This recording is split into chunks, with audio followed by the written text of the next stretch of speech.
Hey guys, Chris Clothier here with Experience Matters Podcast. Getting ready to start off another great week, another great episode, hopefully, as we are nearing the end of May. We're coming up on the weekend. We're coming up on the holiday. We're coming up on a time when everybody's starting to reflect and look forward to the summer. And so I thought, what a great time for us to bring on a good friend of mine, a guy that has been around real estate for about a little over 10 years, almost 15 years now.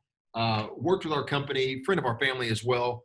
But before I bring him on, I gotta do this as always. Guys, listen up. So when we talk today, everything that I'm saying, everything that he's saying, this is not considered and should not be considered financial advice. You got to always remember, if we talk about stuff such as self-directed IRAs, if we talk about 1031 exchanges, if we talk about any taxes or anything that we do from a legal standpoint, it's all as real estate investors. We're talking about our personal experiences. Make sure that you consult the professionals in any of those industries. You consult anybody that knows certainly more than I do about taxes, somebody that knows more than I do about legal issues or self-directed IRAs. Always consult with those that are licensed and professional, and don't consider anything that I'm giving you actually as advice. This is just my experience. Got to make sure we say that always on the front end. So look, as many of you know, I've been investing in the real estate industry now for almost 20 years. Built big portfolios, lost lots of money, made lots of money, made lots of mistakes, made lots of good decisions back and forth. That's what Experience Matters is all about. But today I'm going to bring on a guy that has not only invested himself and built a nice portfolio. I'm sure he'll share the same thing as I have, that he's made some good decisions and some bad decisions. But he's worked here with our company, REI Nation, for, a number of years. Probably one of the very first people that we brought onto the company. I wanted to bring him on this week, at the end of May, because as we're heading into the summer, a lot of people are starting to reevaluate the first half of the year and think about the second half of the year. So I asked Marq Cobb if he would join us today to be able to share a little bit of his experiences. And also, the guy has worked with probably close to 1,000 of our clients through the years to help them build their own portfolios. So what better person to talk about, evaluating where you're at and building out for the future, through the rest of this year and into next year than Marq Cobb. So Marq, thanks for joining me today, man. I appreciate you making some time to jump on the podcast with me. Yeah, man. It's almost like we're in the same room. It's good to see you after a couple months working in different places. So tell me, dude, you're right. That's what a lot of people may not know, that I'm in the office. And I think there was maybe 4 or 5 of us that stayed in the office. Of course, the 3 Clothiers, and then a couple of people that work very closely with us, including our CFO, Jessica. But for the most part, 20, 25 of our team members, we, in some respects, made them. In other respects, we gave them the option to get home and kind of, do what everybody felt was safest and best for their family. So what's it been like for you, man, working from home? It's good. It's been great in a lot of ways. There's a lot more positives to it from my perspective. My wife and I were talking about this last night.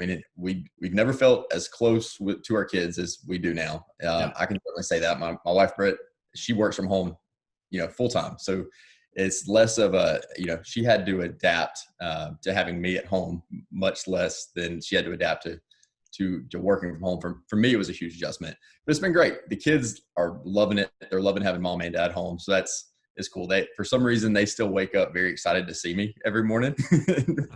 And at this point, I think Britt and I, we're both just clawing, ready to get out and have fun and do stuff. But the kids they're having a good time. So we try to keep the right perspective on it.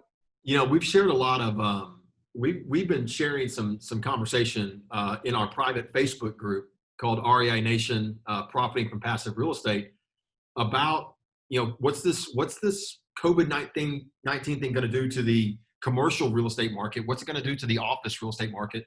And then, it's kind of what people think is kind of split half and half, because people are thinking that obviously now you can work from home and be successful. You've proven that, right? Sure. And of course and not, I just don't want to skip over it either. You just mentioned your wife. She's a successful entrepreneur out of the house herself, right? Oh yeah. She's got a really important job. She actually has about 2,000 direct reports. She runs an incredibly large sales team, and she does it from home. with 3 kids under the age of 8 or under the age of 9 at Yeah. home. So yeah, So she's proven. I mean, she's an example of you can absolutely do this from home, but or work from home, I guess is the proper way to put it. But some of the stuff we've been discussing is that for people like yourself, even for people like me that are not accustomed to working from home, this can be very kind of spin us on top of our head, right? I mean, so suddenly one of the points that was made in one of the articles that we shared in there in the discussion in that group was that a lot of people find themselves working all hours of the day now. Like it's, you start at 6 a.m. because you're there in your office at 6 a.m. And, it might be, oh man, I forgot to do something. It's midnight. Let me go ahead and do it. Is that the case?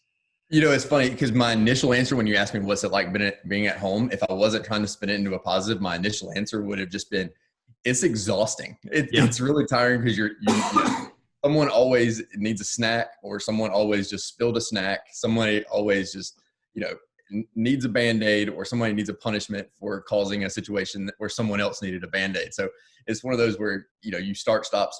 But what's been one of the things that I've noticed is, when the kids go to bed, my wife and I both, we end up doing a lot of our work between, 8 p.m. and midnight, sometimes even a little later. But that's when my clients are also, they're available to talk because they're going through the exact same things and they're trying to do their day job during the day. They're facing the same challenges of parenting during the workday as Right. I am.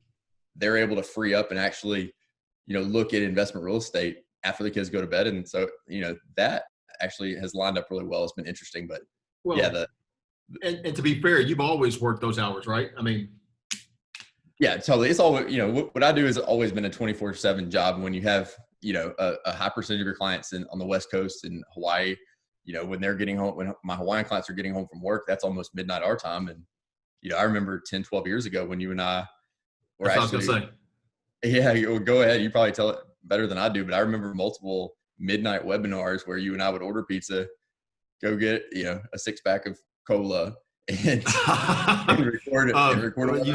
You stuttered on cola there. Right. A live webinar for our Hawaiian class at midnight in Memphis. Yeah. Yeah. So that was funny. That's the same thing that I was thinking of, that I was remembering back that you and I used to do those live webinars to people in Hawaii, where our day would end at, 5 or 6 o'clock, but then we'd stay at the office because we would have a 11 p.m. starting webinar to get it on the right time for investors in Hawaii when they could get home and watch. Right. Some of them are probably going to watch this or listen to this podcast, maybe even watch this video as we share it and remember that. That's what's funny, because a lot of them are still clients today. Most.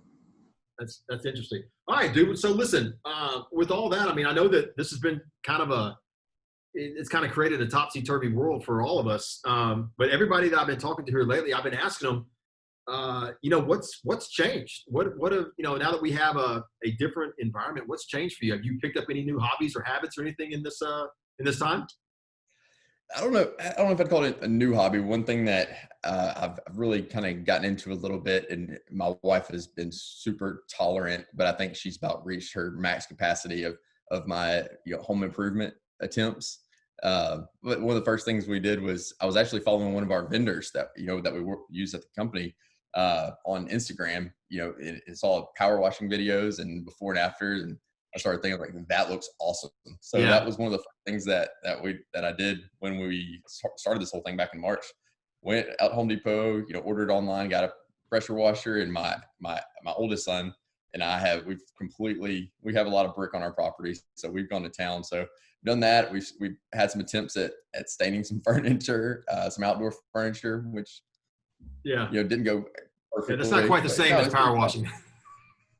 No, not a little bit more detailed, but no, it's been fun. But I think my wife is definitely over the power washer. Yeah, she's probably ready for you to move on. I tell you what, power washing, man, that's a workout. That'll leave your shoulders, the vibration. That'll leave you sore the next day and wonder what the heck happened. Yeah, it does. And it's funny that one of the side benefits of it is it's so loud. You got a big gas motor and whatnot, is loud enough where it actually scares the 2 younger kids away for a few minutes. So you actually just get to focus in and just get your mind right for about 30 minutes, and you don't have to worry about anybody coming bothering you for a second. That's funny. All right, well let's shift over for everybody that's on here, that's watching and listening, man. Let's talk for a second about real estate, because that's really what you and I do to begin with. Hopefully, nobody's on here listening to my podcast for anything other than real estate. Um, I feel sorry for them if they are, but let's touch base here, man. So, what's going on out there in the real estate market? Give us your overview from and tell us a little bit too about yourself, because a lot of people on here, I didn't do quite justice at the beginning. You work with a lot of our clients, but and so you can talk real estate from a standpoint of what others are telling you, and kind of the conversations you're having with them, but also you're an investor yourself. So just kind of talk a little bit, man. Share us what's going on with the real estate market out there, what you're hearing and who you're hearing it from. Yeah, sure. So my wife and I, we've got any given time, right now between 6 and 10 investment properties in our own portfolio, all single family. Being a full-time real estate person, we tend to, buy and not hold our investment real estate as long as non-real estate professionals do, just because we depreciate things a lot faster. So right now we kind of found ourselves in the part of our portfolio cycle where we were actually selling a couple of our rental properties with the intent of recycling them, for lack of a better word, and buying, new properties. So that's what Sure. we're doing right now. On the buying side for the rental properties, things look really outstanding as far as the numbers you're getting. I remember, when we first started, when we were doing those midnight webinars that we were talking about earlier, I remember when we started my first day here, it was 7.25 for on the interest rate on a 30-year fixed Fannie Mae mortgage, right? And now today I have a client who locked in sub 4% yesterday. I think it was 3 3/4 or 3 5/8, somewhere around there. So Yeah.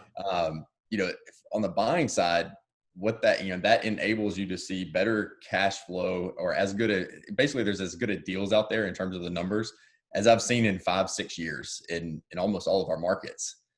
So in that way, it's really nice. On the my wife and I, we've basically essentially done a few flips, and we do some private lending and all that good stuff.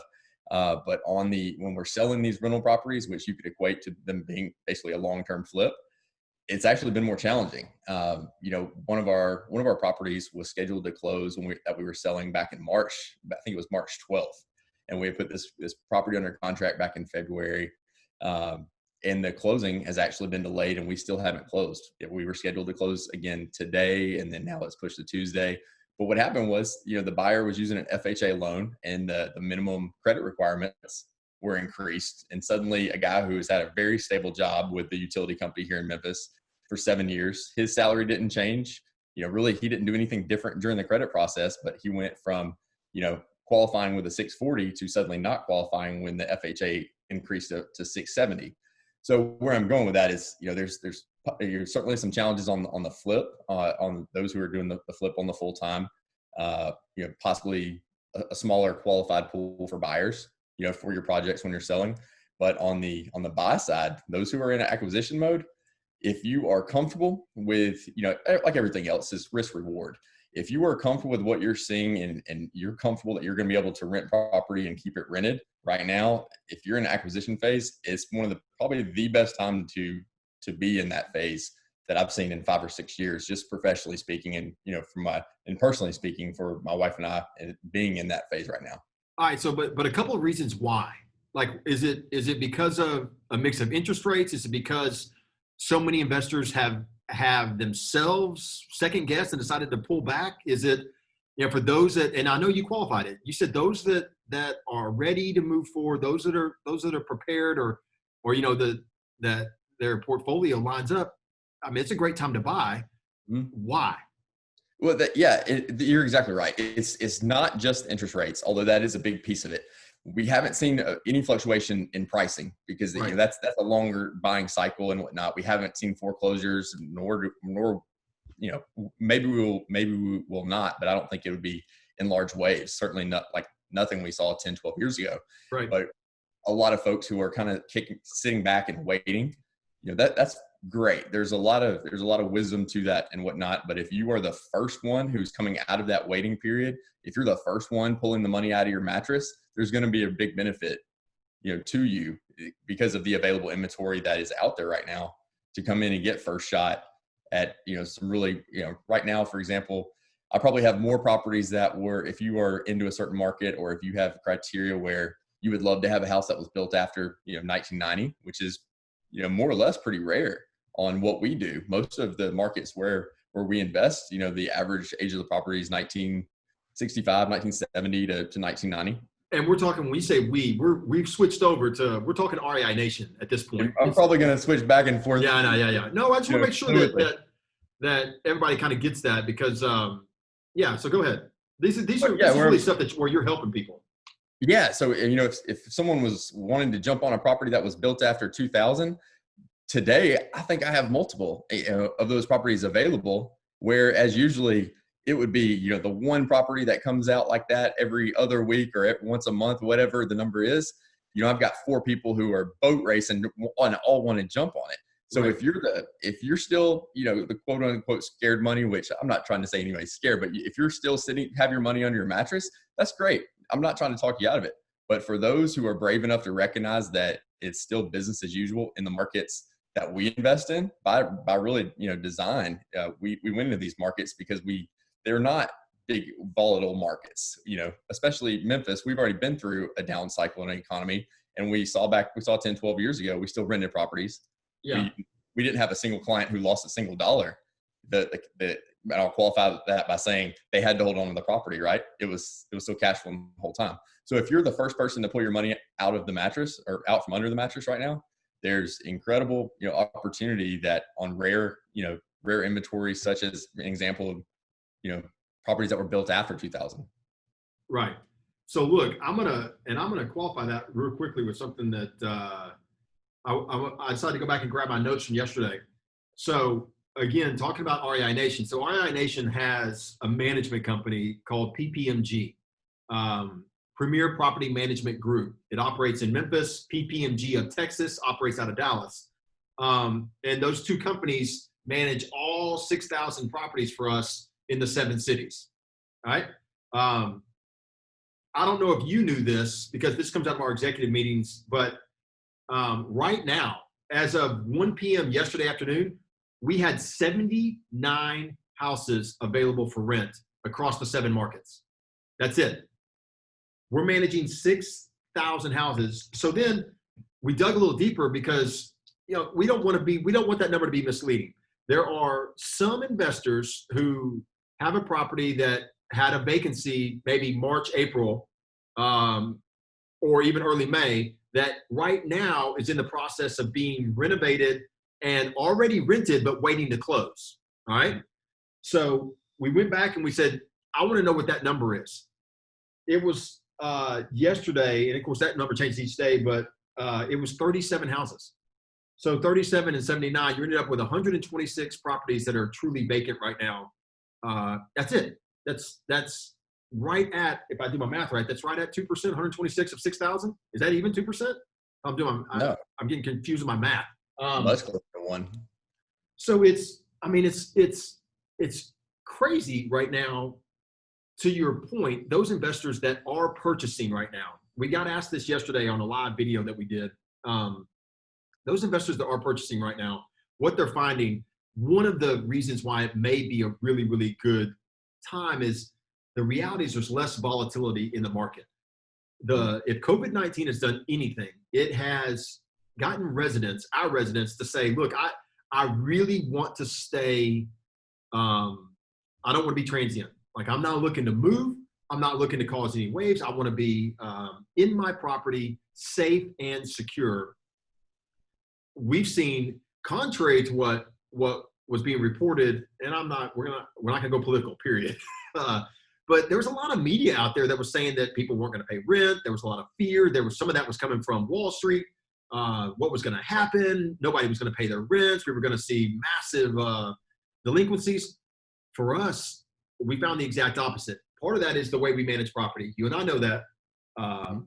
It's a big selling point for our company is the way we manage, the way we treat, the word itself, residents, but we've seen a little over 98% collection rate, pay rate every month of billed rent, which is where we were before COVID-19.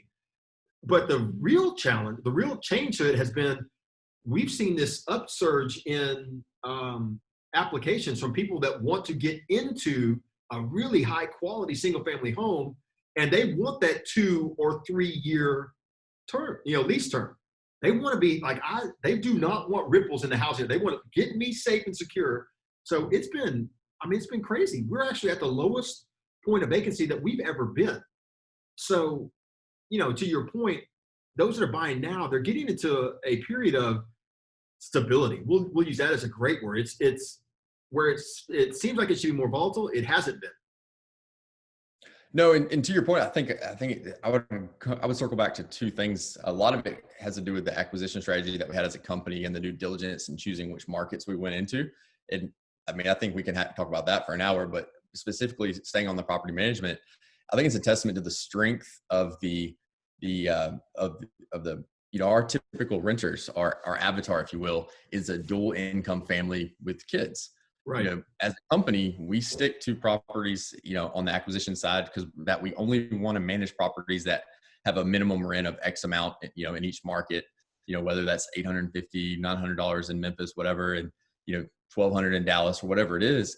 We want to stay above a certain threshold. And we don't do 2-bedroom houses for a reason, right? Right. Because typically a dual income family with children needs that third bedroom, that kind of thing.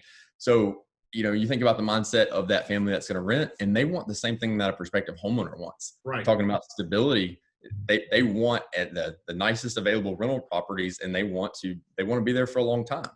A family that rents from us, they're bringing their own appliances, for example, except for the dishwasher.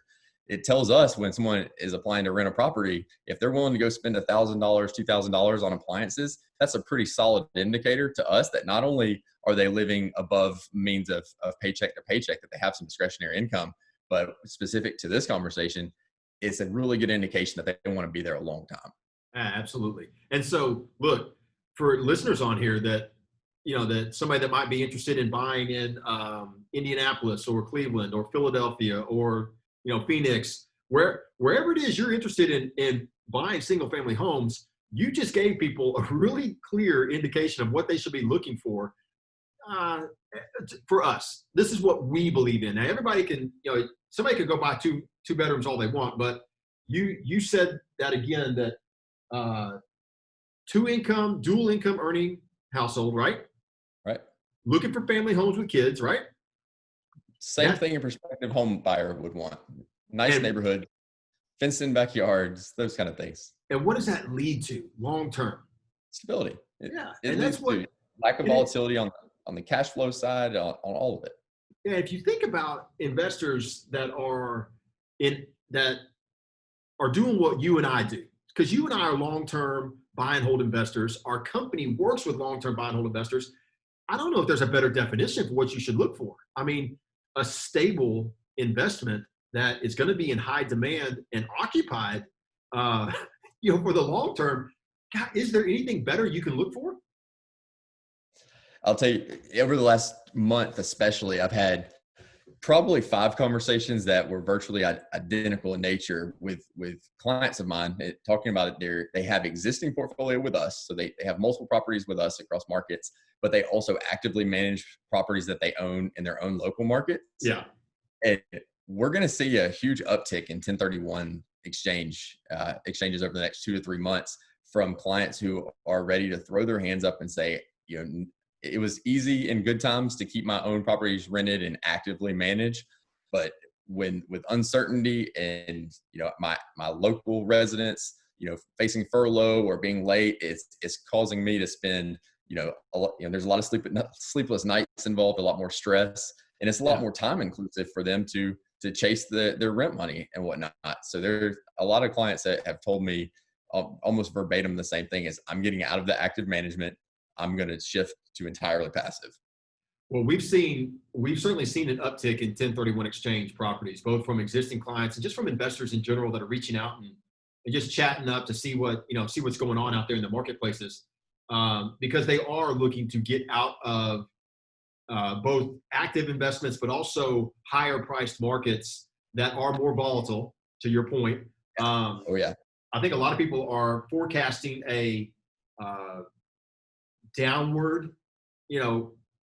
price direction in some more expensive markets, and they're moving to the Midwest markets, Southeast markets like us, where they just see a more let's just say what we've always said, it's not sexy. It's not this sexy shoot up of appreciation, but it is consistent. You know, are you seeing anything in terms of self-directed IRAs? I talked to Greg Herleen recently on the podcast with Horizon Trust, and great interview. Loved talking with Greg and sharing some of the stuff. What are you seeing? Are you seeing anything on that front? You just mentioned 1031 exchanges. Are you seeing anything on the self-directed IRA front? Because we know a lot of money was sitting. Well, anytime you see any kind of big shift on Wall Street, especially, there's going to be winners and there's going to be people who are hurting it. And no one saw this coming, 2020. So you have a lot of people who are pulling money out of the stock market and looking to get, their retirement income or back on track, or getting their nest egg back in play. Of course, that's naturally going to lead to that. So, that we're starting to see that, it takes a couple of weeks to get those kind of accounts set up with a self-directed IRA or a solo 401k, but that money is now flooding the market in Right. terms of, my clients who, maybe they own property, with Fannie Mae loans and that kind of thing. And now they're coming back and saying, all right, now we need to get our retirement funds involved too. Yeah. That's what if you watch forum boards, if you are familiar with what's going on with the movement of money inside the self-directed IRAs, there's a lot of money that's sitting on the side that's not being lost. That's the big thing. It's been whether it's called taking profits off to the side, or limiting losses, whatever you want to call it. There's money that's been moved to the side, and I was just wondering, because I've been guessing that there would be more of that, but I haven't. I'm not in the day to day like you are, just seeing what the conversations are. So. Yeah, if to a certain degree you had the same thing that was going on with just the mentality of keeping your money under the mattress for a while, and just the nature of getting retirement funds involved, the cycle of getting it set up and getting it actually involved, getting the money into property takes a little bit longer. But we're starting to see that, whereas that money, that cash was really starting to come out from under the mattress a month ago. Now we're starting to see those retirement accounts really come out. So look, dude, we that we kind of share the same philosophy. Of course, you have to if you're going to be working here with us at RAI. But we share that philosophy of the 5, 7, 10-year return. That the first year returns we always throw out the window. That's that anybody can. Yeah. Do what? Stabilization. Yeah. So look, so somebody that is watching today that says, look, I'm interested in the buy and hold strategy. Now, short-term buy and hold strategy means I'm going to hold for 5, maybe 7 years. That's short-term when you're talking buy and hold. Yeah. Long-term is 10 plus years. So an investor that comes in and says, I'm interested short-term, 5 to 7, maybe long-term, 10 plus. What's the best advice you can give those investors in today's market on what they should be looking for, what they should be looking to do, and kind of what they can expect, for protection in that time frame? What's the best things they can do? So I can answer this question in terms of what would I be looking for in a property and what would in a market, and I'll come back to that. But I think more importantly, it's putting your money with the team that's been through the good and the bad. Is putting your funds and putting your faith in a company that knows how to rent property, knows how to, or really before that, knows how to acquire property and rehab property, and then rent property and manage on an ongoing basis in both good economies and bad. That's probably the part of this that might be most important, probably is most important. And then getting into markets and properties that you don't see big cycle. You don't see big swings. You're never going to wake up with the 7 markets where we invest, for example. You're never going to wake up and 40% of your portfolio value has disappeared overnight. That happened to investors in some markets like Vegas or Phoenix 10, 12 years ago. Right. By nature, we love those boring markets. What I talk to investors a lot about, recently, and I have several clients who have done 1031s where they've done a 1031 where they've sold a commercial building, say in California, and they've parlayed that into a high number of single family properties, specifically markets, like we talk about Little Rock and Oklahoma City. One of the things that I can really illustrate to them on a phone call, that whether you're an experienced investor or not, either way, you're going to grasp this concept. 30-35% of the employees or the jobs in those two in capital cities like those two cities are government jobs or civilian jobs that support the military or military. So you think about the average wage of a government worker, and then we talked earlier about our renters are typically dual income families, and it lines up. I mean, seamless is perfect. It's a perfect fit for the types of properties and the rents that our properties command, right? Right. Those wage earners earning between 25 and 50,000 multiplied by 2 for 2 parents for properties that rent for $1,200-$1,500 a month. That higher end blue collar neighborhood, that is exactly where that person or that family is looking to rent. So, and it lines up really well. And in terms of stability, when do you ever hear about government workers firing themselves? You might hear about a hiring freeze, but it's very unlikely that you ever hear of government workers losing a paycheck, right? So what more could you ask for in terms of stability? And that's just an example of those two cities. And let's be clear with everybody that's watching. I'm gonna bring you on here with me because we're gonna start wrapping this thing up. So we're gonna all right. So look, we like where we're at. This is our, this is a show where we share a lot of what we've learned through the years as a company. We talk a lot about what we know best, which are our markets. But the reality is that there are other teams out there that are good. We're not shy about believing that we are the best company that we can be, which often some people may say is the best in the industry. I'm trying to be super diplomatic here because I don't want to insult anybody. There's some really good people out there that provide really good services. They've got good teams. You would agree with that, right? I mean, this isn't just you can only invest with our company. And there's other great markets other than the 7 that we're in. But we happen to really like the 7, and we chose them on purpose to do it again, we would choose those same 7. I wouldn't go to some of these other markets. It doesn't mean that they're bad. I think these are the ones that fit perfectly for what we're trying to provide for our client. Do you agree? I would. And I would go a step further. I wish that more people had a front row seat to the internal conversations when we're talking about due diligence, when we go into these markets. Sure. I wish they could specifically hear some of the conversations. I remember back in 2013, you remember this?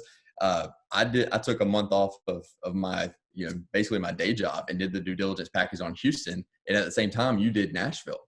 And I wish that they could hear the thoughts, the thoughtfulness and the how much work goes into making these decisions. And a lot of people would have been surprised to hear the markets that we've chosen not to go into.